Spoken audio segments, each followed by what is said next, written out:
தமிழக உளவுத்துறையின் புதிய ஐஜியாக மூத்த ஐபிஎஸ் அதிகாரி அஸ்ரா கர்க் நியமிக்கப்பட்டுள்ளார். முதலமைச்சர் விஜய் தலைமையிலான புதிய அரசு பொறுப்பேற்ற பிறகு மேற்கொள்ளப்பட்ட ஒரு முக்கிய அதிகார மாற்றங்களில் இது மிக முக்கியமானதாக பார்க்கப்படுகிறது.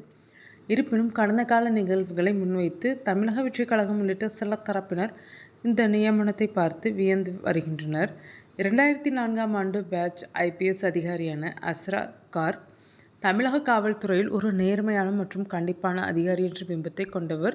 தென் மாவட்டங்களில் பணியாற்றிய போது கந்துவட்டி கொடுமையை கட்டுப்படுத்தியது, உத்தப்புறம் தீண்டாமை சுவர் விவகாரத்தில் தலித் மக்களை கோயிலுக்குள் அழைத்துச் சென்றது என இவரது அதிரடி நடவடிக்கைகள் மக்கள் மத்தியில் பெரும் வரவேற்பை பெற்றவை.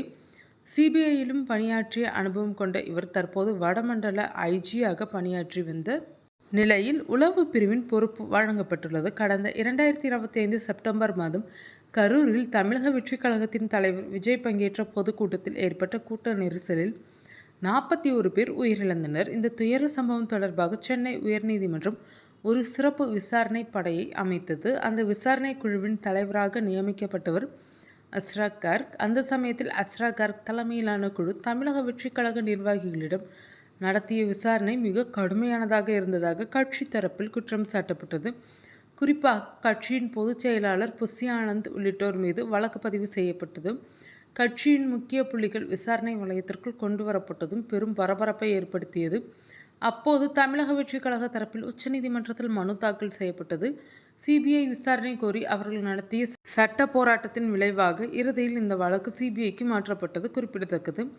கடந்த ஆண்டு அஸ்ரா கர்க்கின் விசாரணையை எதிர்த்து நீதிமன்றம் சென்ற அதே விஜய் இன்று முதலமைச்சராக பொறுப்பேற்ற பிறகு அதே அதிகாரியை காவல்துறையின் மிக முக்கிய பிரிவான உளவுத்துறைக்கு தலைமை தாங்க நியமித்துள்ளது அரசியல் நோக்கர்களால் உன்னிப்பாக கவனிக்கப்படுகிறது. திறமைக்கு முன்னுரிமை, அரசியல் வேறுபாடுகளை கடந்து ஒரு அதிகாரியின் செயல்திறன் மற்றும் உளவு சேகரிப்பில் அவருக்கு இருக்கும் அனுபவத்தை மட்டுமே கருத்தில் கொண்டு இந்த முடிவு எடுக்கப்பட்டிருக்கலாம்.